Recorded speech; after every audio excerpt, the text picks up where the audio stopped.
Welcome to the Gold Standard Frozen January edition. That is Emma Lingan. I am Braden Gall. We are brought to you by Sinkers Beverages. And if you want to get into the comment section, please do so. I hope everybody out there has power and is warm. I'm sure many of you do not, but I do appreciate you guys all listening and hanging out with us. Emma, good afternoon.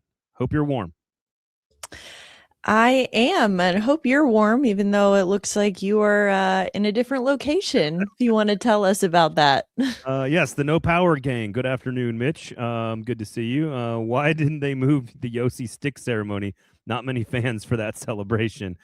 Yeah, look, here's the deal. First of all, thank you to all of the line workers out there in Nashville, Tennessee. I had a chance to chat with one of you on my street, and they did get power back for about an hour on Monday night. Then it went out again. Worst tease of my life. My house still does not have power on my street and my home. So the wife and the kids, we packed them up yesterday morning and said, we're done with this nonsense. We're out in Lebanon at my parents' house. They are not in town, luckily.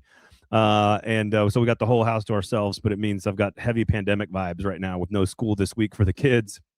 But we are safe and fine. And many of you out there, many folks out there, are not. And so special thanks to the line workers pulling 16-hour shifts all day, every day to try to get this done and get people back. We had 230,000 people without power. We're down to about 130,000. It's still a lot of people. I know you're nice and warm there where you're at, Emma, and I'm fine now too. Like everyone was fine. 2 nights of 42 degrees was enough for us, even with a fireplace and a gas stove that could heat food. A lot of you do not have that opportunity. I know there's food trucks out there serving free hot meals to people all across the city. So hope everybody's safe. Hope everybody's warm. If you can help out with somebody, do so. And in line with Sinkers Beverages as our sponsor, please go support good, small, local businesses this week. They need you more than ever this week because especially restaurants and breweries, many of whom serve beer at Sinkers Beverages, a lot of places with they're going to lose a week of revenue because they can't serve people. People that work there can't make revenue. They can't pay their bills. So just if you got a few extra bucks this week, go support a good local business that's in your neighborhood that you care about, that you want to keep. For us and for me, that's East Nashville Beer Works. That's Tennessee Brew Works. That's Yazoo in Madison. That's Jackalope and Black Abbey down on Sidco in Hundred Oaks. Those are great, good local breweries. And there's science, Emma, around going to have a beer with your friends and family and community that actually is good for you. So go put some money back into a good small local business. All those beers, by the way, you can get in the award-winning craft beer fridge at Sinkers Beverages. And I'm sure Sinkers is okay with us promoting some of their local brewery partners, right? So there you go. Go have a beer, Emma. Yeah, I think we could all use one. Go have a beer, go support local business. Like you said, just want to echo that during this time. They are going to need our business more than ever. So yeah, and all of 2026 was already going to be a year that you needed to go support the businesses you really loved, if you can afford it, if you can, and now it's even more so with this year. Kevin is blowing off a corporate webinar for this, so let's go. We do have lots of Preds hockey to get to. They keep making comebacks, but they've also lost 4 out of 5. Saros is leading the league in a bunch of categories you don't necessarily want him to lead the league in. Ryan O'Reilly doing amazing things. Steven Stamkos doing amazing things. Roman Yossi 1,000 games. The power play is awesome. But Barry Trotz still admitting, perhaps, that this team is not a playoff team, which could be music to many of your ears. Logan says Bell Mead is crazy with all the down lines and trees. And this is going to sound real callous, and I don't mean it to be, but that is the area I am least concerned about is the area where you're not allowed to like ride a bike or walk because they're mad at you for doing that in their neighborhoods. You guys can afford to you go to your mountain house in Gatlinburg or whatever to get away from the winter weather here. So I'm not going to try to be a classist here, but like if you're in Bell Mead and you're complaining about your situation, go see what's happening around the neighborhoods in the city. So there's a lot of people that don't have warmth, don't have food, don't have a way to heat their families, don't have a way to feed their families. So if you can, keep some perspective and be careful of AI too. There's a lot of fake shit out there on the internet about this storm. So just be careful out there about NES and about images, et cetera, et cetera, et cetera. So, okay. All right. They keep making comebacks, but they've lost 4 out of 5. How am I supposed to take this chunk of games? Like, we can take each game individually and we can talk about the comeback, which is Roman Yossi's 1,000th game and a hat trick from Stamkos, like lots of cool stuff in there. But they're down 3-0 at home to Ottawa. They come back on Boston. Really impressive comeback, important, valiant, all this stuff, all these positives. They lose in overtime, still get a point, but they lose in overtime. In between which, of course, they get blown out by Utah at home 5-2. How do you analyze the last chunk of games, the last week, the last 5? I mean, you would want to just like replay whatever I said last week because I feel like it still applies. This team is so dramatic. They're so dramatic. They go about it in this, flamboyant way of showing us how average they are. It's either they win really big or they lose really big, and that's it. And in this case, they haven't really done the winning very big part. But if you look at the Boston game as an example, it's like it wasn't a win, but that was one where they were down 3-0 and then they came back and scored 3 unanswered to send it to overtime to get the point. And again, it wasn't a win, but that's something. If you look at last year's Predators team, they were not capable of doing that. And so it's not a win, but still the same idea of like, oh, they're showing us that this team, they have some fight in them. This is the way that playoff teams perform and things like that, is they have that will to win and all of that. And we're just not seeing extraordinarily average. Yes, it is extraordinarily average. And you know what? Again, I give them credit for making it entertaining. That's, again, more than we could say last year. But as we've said before, let's not confuse the ultimate end goal here. Let's not let that be swayed or confused with whatever is happening in individual games, because the end result should still be the same. Look, I think I don't want to see it's one of those. I'm even torn on what to say here. I think fans are. It's okay to be torn on the whole like should we or shouldn't we thing, which is like if they go on a deep like maybe this is the way to look at it. If you go on a deep run and you win a bunch of games and you get into playoff contention, many of you will be frustrated by that because you think they need to deeper rebuild the whole thing. And I understand, makes sense. But isn't that something you can enjoy? If they're going to keep doing this, it's entertaining. It's something you can enjoy. You have absolutely no clue what is going to happen any given night they play a game. You have no clue. Absolutely none. You could see a hat trick, or you could see them give up 5 goals in the third period to Vegas. You have no clue. So that's entertaining, if nothing else. If they are atrocious and they are terrible, and many of you are okay with that because you want a top 5 pick. I don't even know if they could get into the top 5 pick territory again. It's possible, I guess, if they're really, really bad. The opposite of an 18-game winning streak, so to speak, or point streak, so to speak. But even then, there is a positive to be taken from that situation. So maybe the goal here, or the message, or the approach for fans should be, well, we win anyway, no matter what happens. And that seems kind of, it feels a little bit like a loserish mentality to just be like, oh, we're good no matter what happens. It doesn't feel like you're living and dying with your team as much, the way fandom should be. But if that's the silver lining on this season, which is, I'm going to see hat tricks, I'm going to see milestones, I'm going to see young players. But at the same time, we still could get a top 5 pick, or we could make the playoffs. That's a pretty wide range of outcomes on any given night. And I know this sounds like a broken record at this point, but just enjoy the ride, I guess. It's like put your hands up and just let go of the wheel and see what happens. Yeah, I think it's worth pointing out, too, that a lot of this, maybe not the dramatically different results from game to game thing, but a lot of the other stuff we're talking about here in terms of, they're being really close to the playoff race, but they also could end up completely out of it. And, they could score a hat trick. They could not. So much of this speaks to larger trends going around the NHL right now it's a weird year. It's such a weird year with the Olympic schedule, and everything is so condensed. You're seeing a lot more just like abnormalities, I guess. And so I think that you kind of just have to take that all into consideration as well. Something about, it's like, what was it, like 20, there have been 27 hat tricks in the last 28 days or something ridiculous like that, like around the league. So this is not just a Predators specific thing.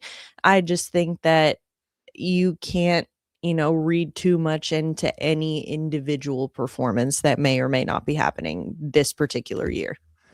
Yeah, and I like you cover the NHL a lot more than I do at all, and I'm just curious: are there trends? And I heard Trotz talking about this on the interview with Adam on Tuesday, and I think Willie asked him about it. Like, are you noticing any major trends across the NHL from a scoring perspective? You talk about all the hat tricks, but it seems like what they were talking about is a decrease in shot selection or decrease in shot total, but an increase like an increase in scoring, I guess, because of goalie save percentages are way down across the league, which if you're defending UC Saros would be good because his 895 is a career worse and his 304 is a career worse. But he's leading the league in all these categories that we've talked about for years. Probably isn't something we want him to do. But what do you like? What is there anything that we're missing here that we need to know contextually? Since I don't cover the NHL the way you do. No, I mean, that's basically it. It's that, shot volume is down. So save percentages for goalies are going down as well. And yeah, you're seeing a lot more games closely compacted together, more back-to-backs and more, not even back-to-backs, but just like lots of games in a very short period of time. I mean, we're already more than halfway through the season and it's not even February yet. Like in terms of total games played, we're more than halfway through the season. So I just think that you're seeing this a lot. I think when anything can kind of get magnified, like hot streaks and cold streaks can get magnified in a big way when the schedule is this tightly compacted. When you've got like one player, so-and-so's at a point per game. I mean, you're seeing a lot of bounce back performances around the league too. I mean, look at a guy like Evgeny Malkin in Pittsburgh. He's producing at a point per game. He's 39 years old. So I think that a lot of it just has to do with, again, the schedule, momentum. There's just so much to it right now that I think you can't look at any one team or one player in a vacuum without considering all that. Yeah, I think so. I think that's correct. UC Saros leading the league in games played, goals allowed, shots faced, saves, and minutes played. And I'm sorry if you've heard this before on this show for the better part of 5 years, but this isn't what we want, right? We don't want UC Saros. Now he's like 5 years older than when we first started this conversation. 3 years older, 2 years older. Like, we don't want this guy playing this many games. He's played 6 out of the last 7.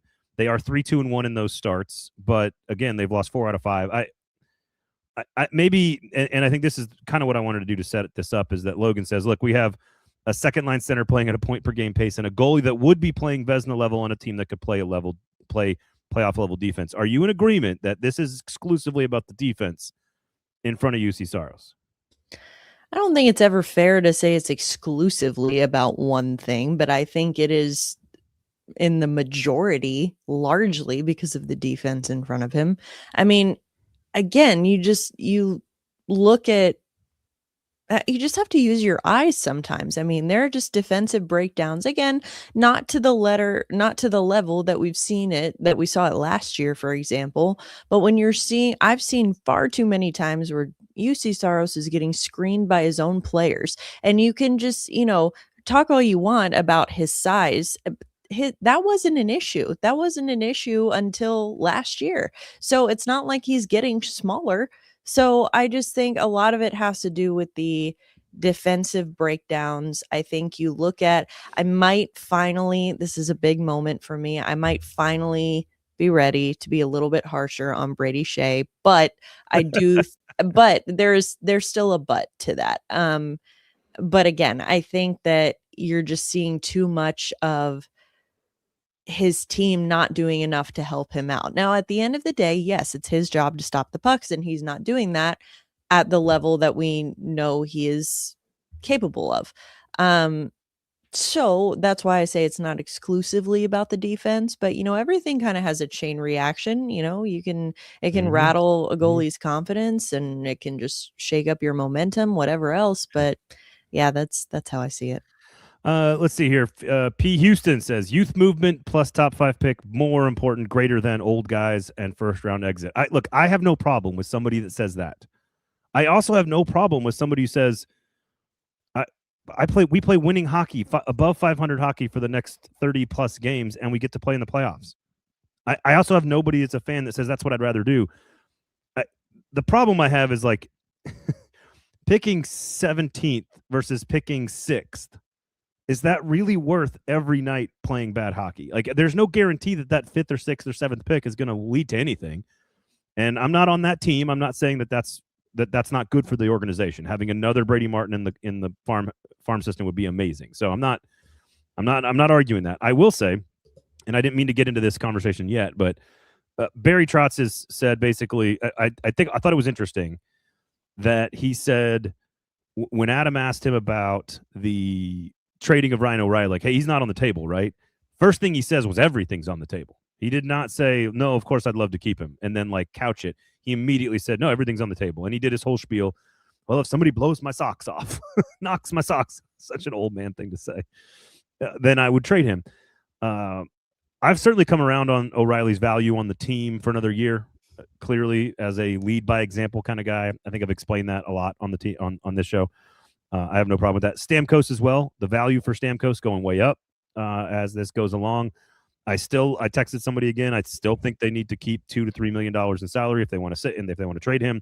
But is he more of an option today than he was a month ago? Probably. So I don't think this. I think the good news is Barry is very clear when he says, "Yeah, but we're not in the playoffs right now. We're not in the playoffs right now. We're not in the playoffs right now." Here's what I think, Emma. I think Nashville would have to be like they obviously can't get to the 3 seed in the division. Like they're not going to catch Minnesota, but 3 seed territory, right? Does that make sense? Like relative to the other division, if they are so clearly in the playoffs, that's the only time I think he would begin to say that. I think that is and that might be a change in how he's approaching the team. Does that make sense? Yeah.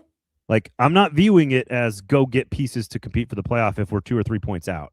We need to be like clearly a wild card team or clearly a top 5 team in the Western Conference to do that, which is more attainable than anybody wants to admit, honestly. Yeah.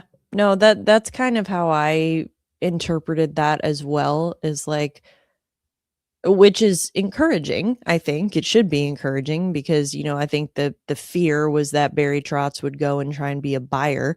And I don't think that he is, but I think in the same, the flip side of that is he's saying, as you said, everything's on the table, but we're not gonna, because yes, everything's on the table because we're not in the playoffs right now. But I think there's sort of an unspoken caveat there, which is like, but we're not gonna go on a fire sale just because we're not in the playoffs. I think what it most likely means is we're gonna listen, we're gonna pick up the phone and listen on guys, but we're not really looking to have an active trade deadline, is how I kind of interpreted that. They have 5 games to go before the Olympic break. Do you think that could change anything on how this team is viewed internally? You think No. that's too short of a period of time, right? Unless you go 0 for 5, I guess.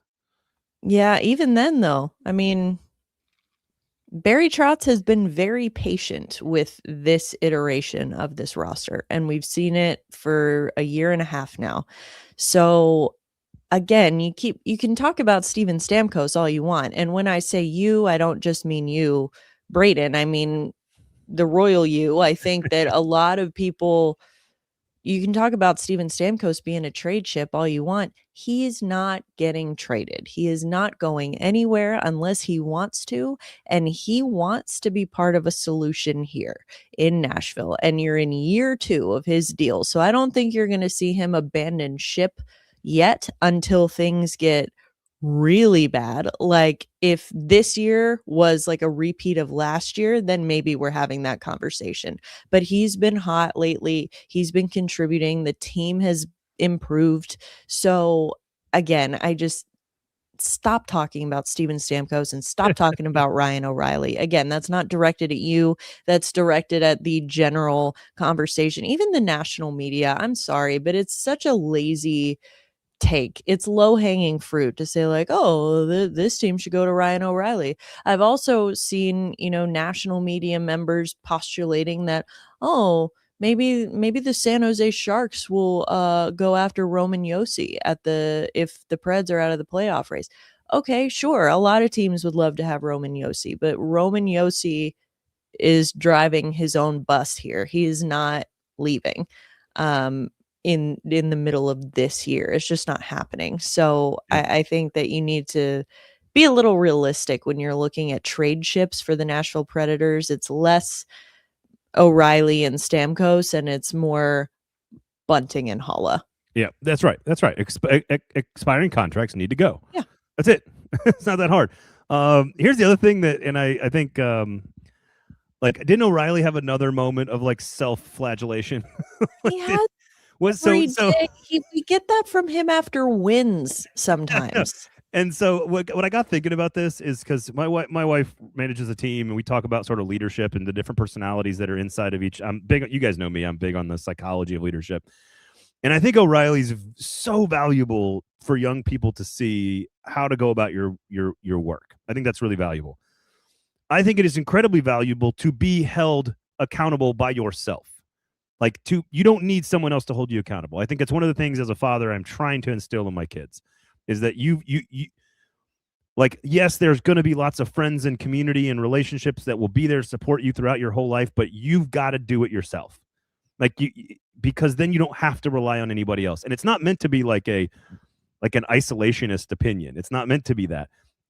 Long rambling way of getting to, like, Ryan O'Reilly is generally, everything about him is awesome in terms of learning how to be a professional at the NHL level. Every now and then, like, even inside these moments where they win a game and he's like, I don't remember what the exact quote was, but he's just like, basically, this is the worst year I've ever had, or whatever he said. Like, I've never had a good season in my life in the NHL. Like, sometimes it gets so dramatic with him that I'm like, is there too much self-accountability? Is there a point where you can be too accountable to yourself? Because generally, I think that approach is smart. I think in life, I think that's a smart approach. Hold yourself to a high standard, and if you don't reach that high standard, go back and work harder and figure out what you need to do to be better. I think that's a generally good way to work. Every office place in America has, like, those, in the 90s, had those memes. You know, here's a picture of like a small animal trying to climb a tree, or here's a sailboat in the ocean, and everyone's got teamwork, like all these, like memes before they were memes, right? Is there too much Ryan O'Reilly self-hate? Is there such thing as too much? Well, yeah. I mean, and we joke about it. We've been joking about it for the last year and a half. But I think that part of it too is, like, yes, it's self-hate, it's self-accountability, all of that. Everything's good in moderation, all of that stuff. But I think there's also the maybe more nuanced take, which could be, he's not just calling out himself, he's actually calling out the rest of his teammates. But it's a bad look to say, well, this guy needs to step up more. I'm not getting any help here. So he's, kind of falling on the sword a little bit and saying, it's my fault. I need to do better. I need to do this. That's the ultimate leading by example, where you say, if Ryan O'Reilly says, well, I need to make better passes, well, then a young player looks at him and says, like, oh, well, if he's saying his passes need to be better, then mine really need to be better. And it's right. That's kind of just all it is. Well, and again, I think most of that is very, very good and healthy for all people, including young people, to see. I don't know. I saw that again, and I'm like, I don't know him that well, but it's so funny to see how he processes in a public fashion, in a public forum, like one of the best. Like, he's objectively a very good player. Like, he's had a very good career. He's had really great seasons. Like that what was the one from earlier the season? Where I think you already referenced it, where he's just like, I can't make a 6-foot pass to save my life. That's right. I've only had one good season in my career. Yeah. I've only had one good season in my career. Yeah. What? Yeah. Yeah. Anyway, and I get, look, Kevin says, I work in a place where there's no accountability for literally anything. I find his self-flagellation refreshing. Again, and you know what really plays with a fan base on a team that's been really bad is saying stuff like he says. Even if it's totally not true, fans like to hear that stuff when this affects you too. Oh, you're upset about this. Oh, you don't like this. It's a very small thing you can do for fans, but if you see an NFL player after like an 8-game losing streak just blow up and be like, this is awful, this is unacceptable, this is terrible, sometimes you got to say the thing out loud, and fans really appreciate that. So I think P. Houston says, I think O'Reilly stays till the end of his contract. Team has no centers and Svech. Although Svech got hurt on Tuesday, right? He got hurt last night. So Nick Hague got hurt as well. We should mention that, who is now out. They called up Andreas Englund, who is, a 30-year-old stopgap who happens to be 6'4". What are you getting some heat on the socials? Are fans upset? Are you guys upset that Ryan Ufko didn't get called up? Because he is very close, by the way, to getting. I would guess he's very close to being called up. Ooh, lots of people very upset about Ryan Ufko not getting called up, to which I will say, I understand. Oh, we're supposed to be giving the young kids a chance, like letting them play. He's more, like he has higher ceiling, higher upside. Andreas Englund, we know who he is. We know what he is. Why is he here? All of that. To which I would point to what is happening right now with Team USA in the Olympics. Seth Jones got hurt, and so his injury replacement that Team USA named was Jackson Lacombe. Jackson Lacombe is a very similar player to Seth Jones in size, in skill set, but people are upset that Lane Hudson is still not on the Olympic team for Team USA. To which I would say, maybe if it wasn't Seth Jones, maybe if it was Quinn Hughes who got hurt, then Lane Hudson would make more sense as an injury replacement. And I look at the same kind of thing here with Nashville's defense. Yeah, well, we know how I feel about Justin Barron. I think Logan said Ufko should be called up if you play him instead of Barron, which all of us in unison hard agree. Yes.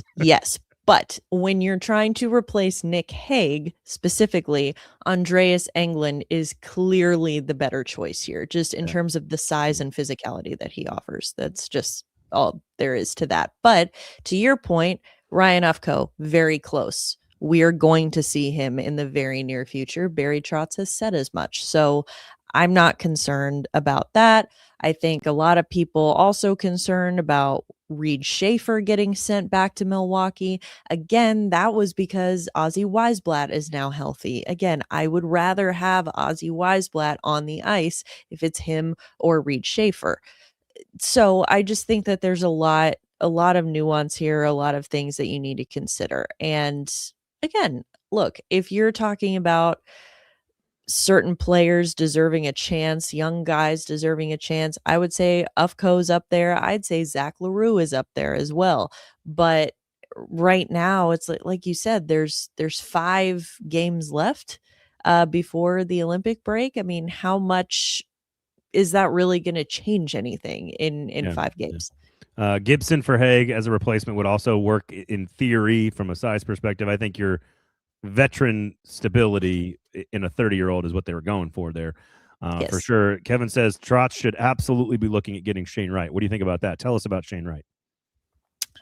So Shane Wright is a prime change of scenery candidate. He was a first-round pick by Seattle. I think that was in, 21, 22? 22, I think, because that was the first draft I covered in person. And he was projected to go number 1 overall, like really right up until the draft, ended up falling to Seattle. I think it 4th or 6th, something like that. But anyway, fell out of the number 1 spot.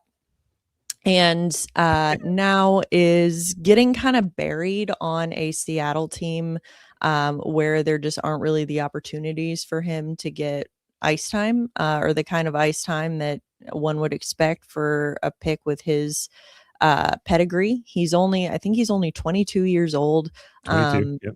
Yeah, he's 22. Yep. So it's just like not a good fit for him, I don't think, in Seattle. And so Seattle has said as much, they're making him available, if they get the right offer. So is that a kind of player that Barry Trotz should be looking at? Absolutely. But I don't. Sorry, go ahead. I didn't mean to interrupt.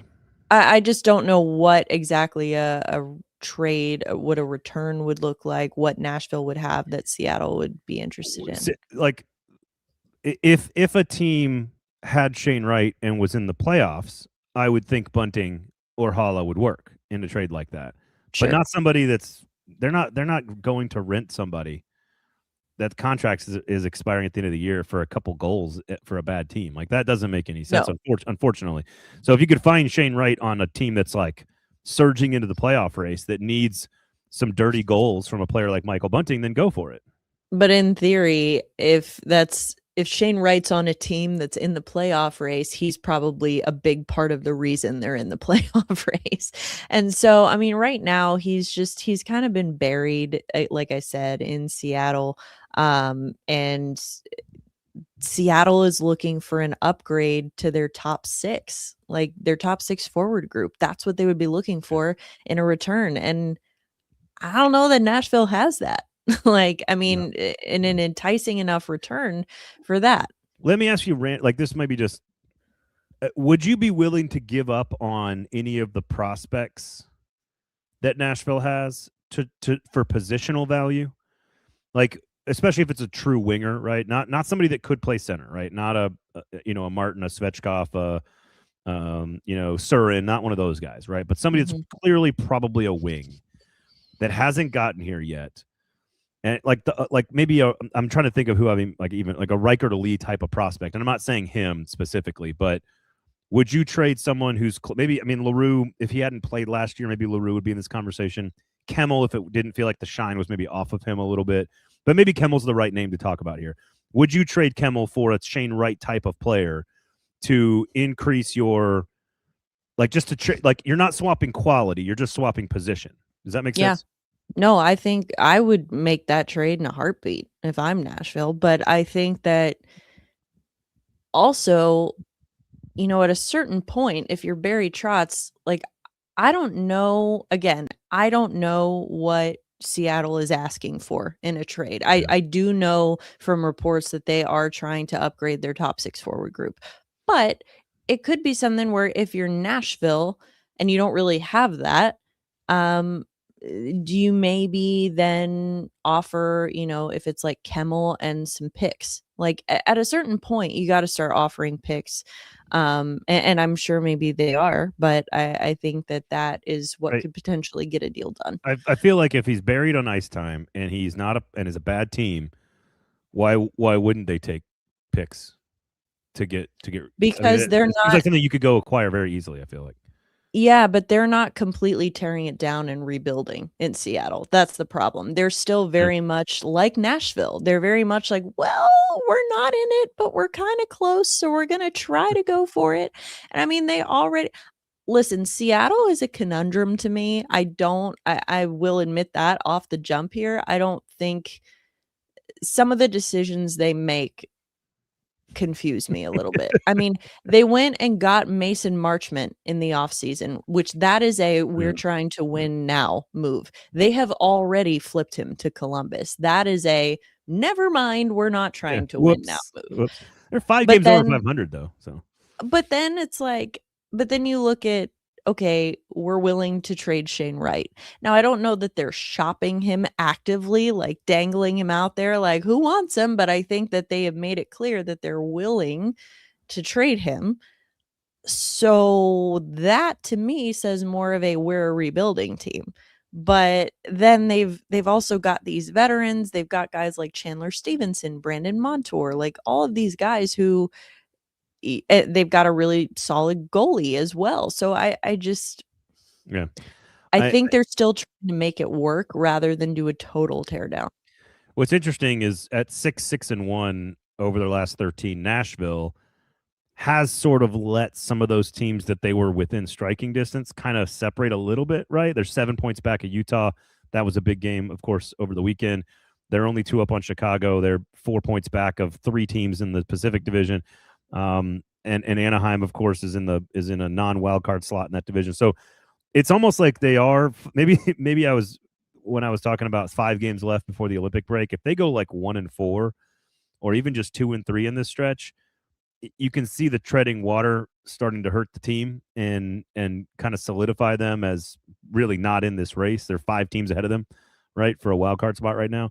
So maybe you folks out there who are looking for the team to be sellers, maybe 6-6-1 is what you want, because the longer you are going just 500, the longer it becomes, the quicker it becomes clear to Barry Trotz that this is not a playoff team. And him saying that on yesterday's interview, I think, kind of gave you some of that insight.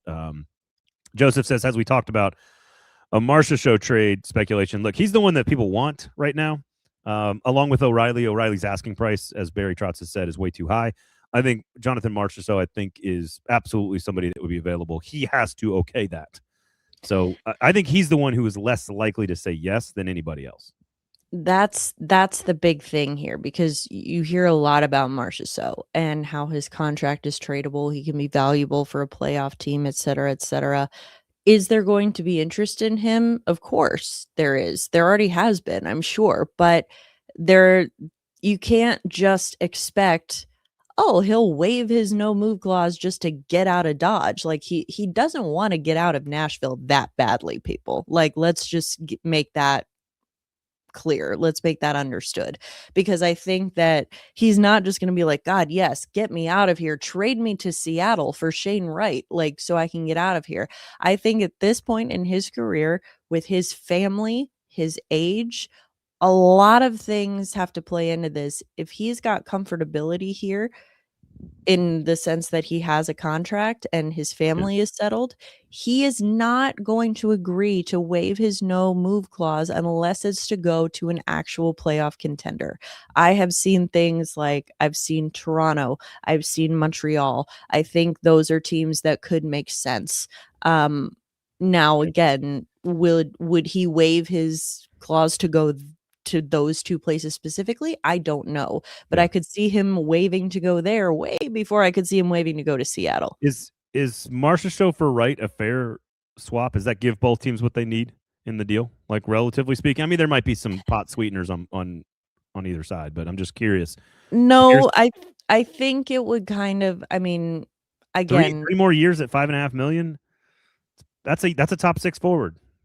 Yeah, but with his injury history, with the fact that he's been sucking, I mean, not the last couple games, but he's been sucking this year. Yeah, I hear And you. he's I mean, this is what's going to get weaponized the most, right or not, but what's going to get weaponized the most is he's 34 and Shane Wright is 22. Like, and listen, if Seattle again was in the playoff race right now, then I think that would be less of a concern. But considering they are sort of operating, you would think, on a similar timeline to Nashville, where like we're maybe a couple years away, then that doesn't make sense for Marchessault to go there. Like, from his point of view, it's like, why would I leave to go to basically what I just came from? Logan says, I could see Haller bunting before the break, but a Marchessault would happen after the break, but before the deadline. I actually think almost everything will happen after the Olympic break, honestly. Mm-hmm. I don't know what, like, there's no rush to do anything right now. And honestly, if you're the Preds, like, let's just see what happens over the next 5 games. And if they win all 5, maybe you feel better about keeping them for a little bit longer. If they lose all 5, maybe that escalates a trade. But there is no dealing, right? There's like a embargo on trades that happens like as soon as the break clicks in. Is it like after the last game? Like, where's the actual? Or does it start like 8 a.m. on the 6th or something? Like, what's the actual? Do you actually know what that is? I don't know. So I don't actually know. I assumed it was just kind of after the last trade, the last game before the break, but I don't know that for sure. Kevin, are you saying Shane Wright for Bunting, Perbix, and a 2nd round pick? That seems like a lot to give up, but maybe, I don't know. Also, I'm not giving up Nick Perbix. No, not right now. Your best defenseman right now. No. This is a really good point, but from P. Houston, which is Olympic injuries will play a factor. Mm-hmm. Absolutely. And I know this sounds like a terribly cynical thing to say, because it is. But if you're a Predators fan, you want teams with players that are in the playoffs in the Olympics to get hurt. Because a couple key injuries at key spots, and you have a player of need at that position, all of a sudden those players' value go up. And that is a real cynical way to look at this, but it's true. It's very much I don't know why I was picturing like The Big Short in my head, the movie, where they're like walking through the scene in Vegas where they're at like the mortgage conference and they're all like cheering and pumping because they've shorted all these housing mortgages. And everyone's like, hey, shut the hell up. It means everyone's going to lose their jobs. Anyway, rooting for injury is not cool, but like, hey, if it happens, could be positive for the Predators. All right, Sinkers Beverages, please go support good local businesses, okay? Support good local businesses, whether that's a local brewery, all those great beers you can buy at Sinkers Beverages. Please go to the tap rooms as well, so please go check that out. You can order Sinkers Beverages, so you don't have to leave your house if, in fact, your roads are still messed up. Most of the roads in my neighborhood in East and downtown, even out here in Lebanon, the interstates have been clear and good. All the roads are good. But if you don't want to drive, understandable. Search Uber Eats and have that booze delivered directly to your house. Also, if you're still trying to do Dry January, which I absolutely broke down real hardcore this week, we went back to booze this week. We're gonna make booze great again. You can go to Sinkers Beverages and you can get anything you need. Craft beer, you can get wine, you can get tequila, you can get great bourbon selections. They got all kinds of cool like allocations and really high-end nice stuff, decent prices at Sinkers Beverages, great staff, really cool location, so make sure you go check them out. And of course, search and order off Uber Eats if you want to. Sign up for the in crowd, etc. Never more important 2026, but also during the storm, to support good local businesses. Please do that if you can. And again, hope everybody's warm out there. Also, be careful with misinformation and AI stuff and all the things that are going on. A lot of that's been floating around with stories about NES and stories about this and stories about that. Just be careful what you see on the internet, which is probably just an evergreen statement to all humans at all times. Be careful what you see on the internet. Just be careful. All right, some positive. Let's end on a high note here for a few minutes. Roman Josi plays 1,000 games. Do you care? Yeah, I care. I braved the elements to go to his ceremony. I was one of the 10 people that were there. Yeah, what happened there? For that, because they moved it to 12:30. They moved the game was at 7:00. They knew the weather was coming. They moved it to 12:30. How many people in attendance on Saturday? The official number we were given was 6,100 and something. Nice. That's not bad, actually. I personally would be surprised if that actual number was more than 4,000. Okay. So, they put up on the Jumbotron, anyone who's ticketed for seats in the upper bowl in the 300s, you can all come and sit in the lower bowl. It was nice, goodwill gesture. But it was very quiet. You could, and let me tell you what, for those of us in Utah, love that. Yeah, for those of us in the media who have to sit in the 300s, it gets really cold up there when there's no people up there. You didn't even consider moving down at all? Like, you wouldn't even consider it? I mean, there's no place for your laptop, but I always go down. I always watch the third period from the media room downstairs because you're closer to the locker room that way. But for the first two periods, it was like, man, it's cold up here. Yeah, makes sense. But yeah, I mean, it was pretty gnarly. Like, there were cars sliding all over the roads, like, even then, so if it was any other game, I probably wouldn't have done it. But I do care. I care for Roman. I care for Nashville. And I think that, a lot of, I know I can be cynical when it comes to things like life. Well, existence. Yeah. No, I just think that, you do have to honor your history as an organization, as a franchise. And, those players who have been key in, giving in putting this team on the map in this city and in the NHL. And I think that Roman has been just an exemplary, ambassador, I guess, for Nashville, for hockey, in the community as well. He's just a really, really good person, genuinely one of the best people that I have met, working in this game, covering this game for as many years as I have. So yeah, I do care. And I think it's really special. I hate it for him that there weren't more people at his ceremony, but glad his whole family was there. So the ceremony, they kept it at the same time? Is that what happened? Well, they kept it like pregame. Pregame, okay, right, because there wasn't enough people there. Yeah. So I thought there was a bigger smile on his face than I expected.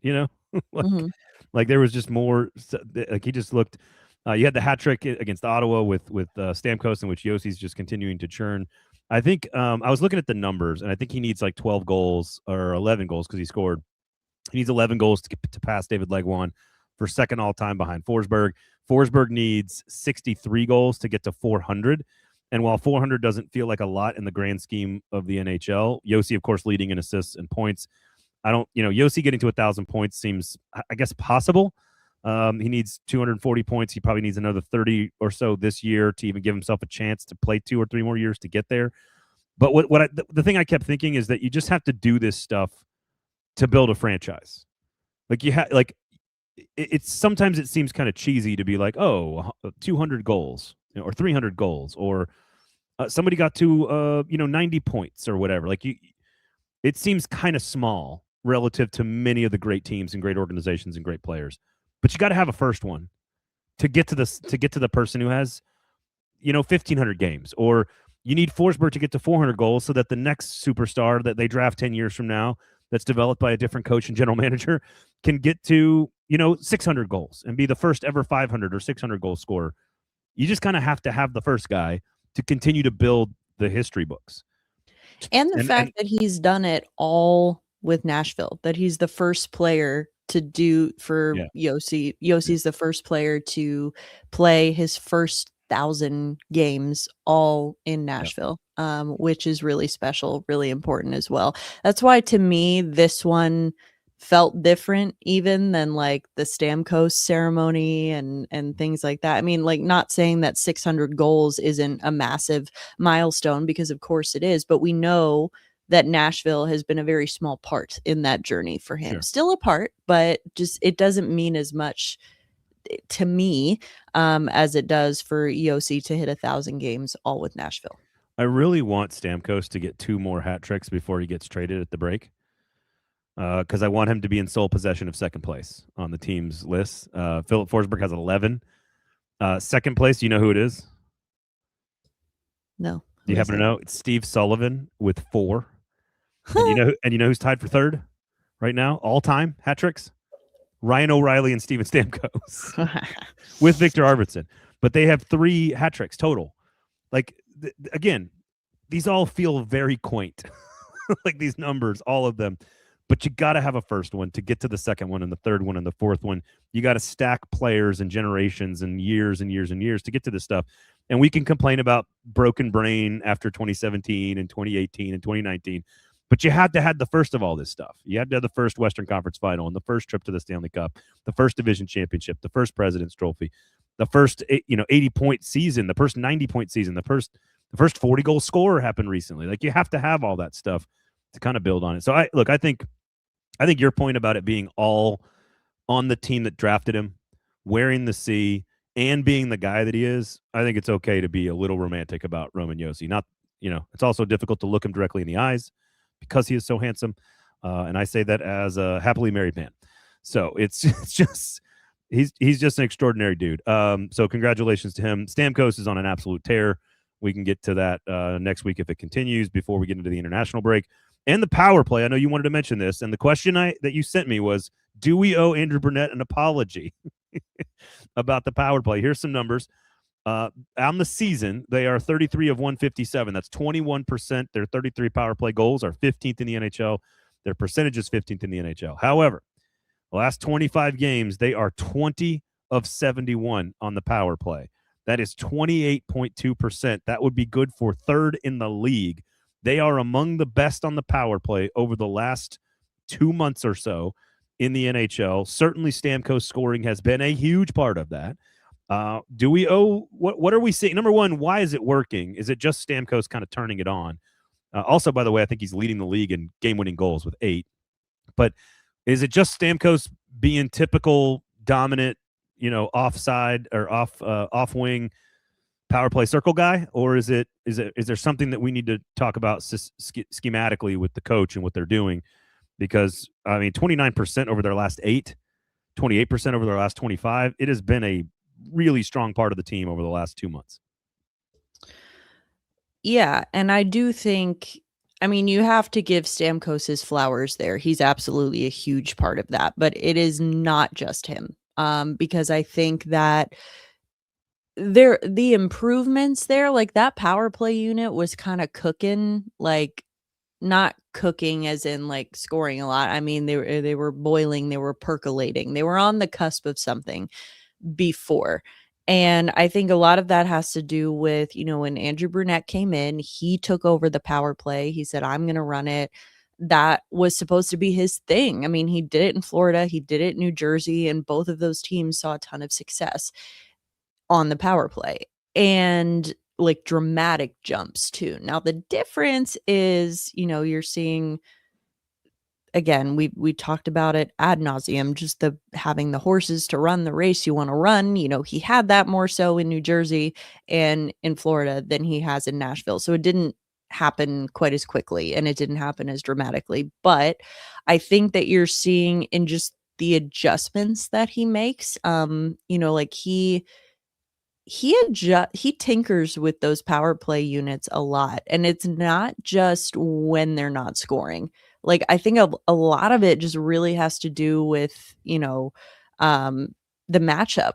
What does the opposing team's penalty kill look like? How much are these guys getting overworked? How much are they getting beaten down? And he makes adjustments that way, like in-game adjustments. So I think that's something where I do kind of give him a little bit of credit for, and I think it's something that I've actually criticized when it comes to 5-on-5 with Brunette, that he can be a little too quick with the trigger finger there. But when it comes to special teams, I think that that's actually a strength of his, to make those adjustments in game, and it's not just about, oh, we haven't scored a power play goal in a minute, let's change it up. It's like, no, who are they matching up against on the other side of the ice? And if the other team has guys who are on both the power play and the penalty kill, can we exploit that? Can we use that against them? And just things like that. It's kind of the in-game chess match that he plays, that I think, you do need to give him some credit for that. Well, he's not going anywhere. And neither are a lot of the players, I don't think, before the international break. And honestly, next week I cannot wait to do a show exclusively about international hockey. Like, my family's obsessed with the Olympics, more so summer than winter. I've always loved the Winter Olympics, but after the Four Nations kind of kickstart, watching the passion of nations going at it. I really am. I'm genuinely excited about it. I can't wait. Now, hopefully, the ice and the rinks are okay to play on. I don't know if anyone's been following that, but they did some test stuff, I guess, last week in Milan, and didn't go so well. Yeah, there was a crater in the middle of the ice. They had to fill it with a watering can. So, yeah. Just play around it, guys. You're the best in the world. Just play around it. Put caution tape around it so no one falls in. Yeah. I had, I work with a bunch of baseball writers. I had people sending me videos of this, like, listen, I'm not a hockey person, but is this normal to have a giant hole in the middle of the ice? Like, no, it's not. So are they playing it all at one? We could do this next week on the show, but are they playing it all at one place? It's one arena, one rink, one building. That's it? Correct. Because it's like an area, right? It's like northern Italy. Yeah. It's got like, what is it, like Venice up there and Milan and like Florence, I think, are all kind of up there. And it's like all of the Olympics are kind of spread out across that whole area, which is standard for most Olympic villages. Yeah. They're kind of spread out. They did that in Paris too, the last Summer Olympics. So. Like basketball was up in like one city, and beach volleyball was next to the Eiffel Tower, but then there was other stuff like way in the south of France or whatever. So it'll be interesting to see. I'm very excited about it though. Like, honestly, I love downhill. I love the skiing. I love the snowboarding. My wife and kids get into a lot of the stuff as well, so it'll be fun to watch.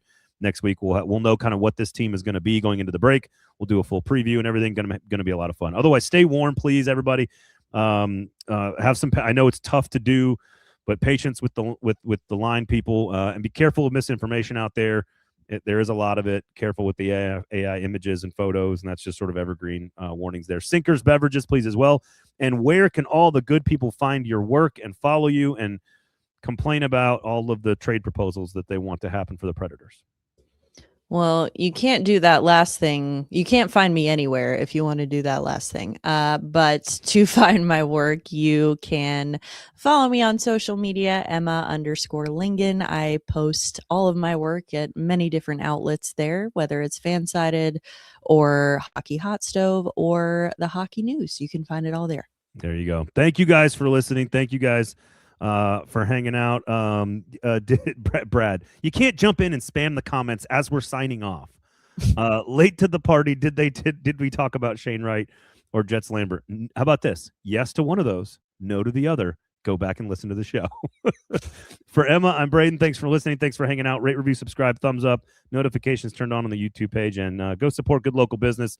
Stay warm, stay safe, everybody. I hope you guys are all doing well. Other than that, have a great weekend. For Emma, I am Braden. Thanks for listening. We will talk to you next time.